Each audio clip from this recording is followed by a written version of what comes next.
The Top 10, H G Wells, an introduction. Short stories have always been a sort of instant access into an author's brain, their soul and heart. A few pages can lift our lives into locations, people and experiences with a sweep of landscape, narration, feelings and emotions that are difficult to achieve elsewhere. In this series, we try to offer up tried and trusted top tens across many different themes and authors. But any anthology will immediately throw up the questions, why that story? Why that author?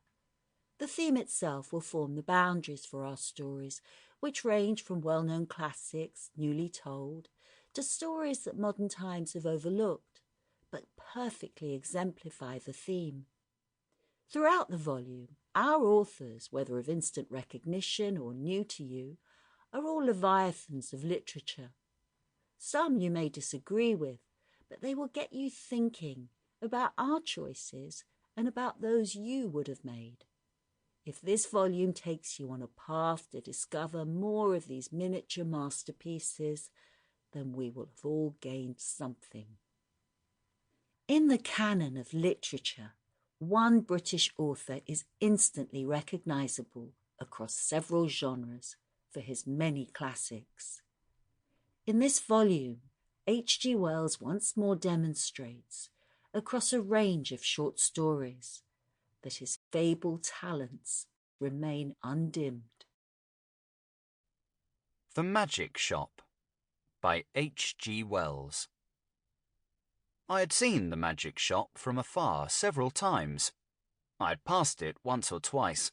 A shop window of alluring little objects, magic balls, magic hens, wonderful cones, ventriloquist dolls, the material of the basket trick, packs of cards that looked all right, and all that sort of thing. But never had I thought of going in until one day, almost without warning, Gip hauled me by my finger right up to the window, and so conducted himself that there was nothing for it but to take him in. I had not thought the place was there, to tell the truth. A modest-sized frontage in Regent Street, between the picture shop and the place where the chicks run about, just out of patent incubators. But there it was, sure enough. I had fancied it was down nearer the circus, or round the corner in Oxford Street, or even in Holborn. Always over the way, and a little inaccessible it had been, with something of the mirage in its position. But here it was now, quite indisputably, and the fat end of Gip's pointing finger made a noise upon the glass. "If I was rich," said Gip, dabbing a finger at the disappearing egg, "I'd buy myself that, and that," which was the crying baby, very human, "and that," which was a mystery, and called, so a neat card asserted, "Buy one and astonish your friends." "Anything," said Gip, "will disappear under one of those cones.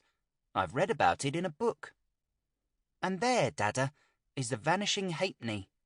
Only they've put it this way up so's we can't see how it's done." Gip, dear boy, inherits his mother's breeding, and he did not propose to enter the shop or worry in any way.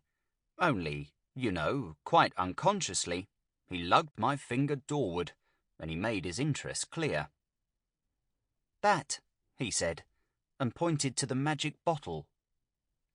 "If you had that," I said, at which promising inquiry he looked up with a sudden radiance. "I could show it to Jessie," he said, thoughtful as ever of others. "It's less than 100 days to your birthday, Gibbles," I said, and laid my hand on the door handle. Gip made no answer, but his grip tightened on my finger, and so we came into the shop. It was no common shop, this.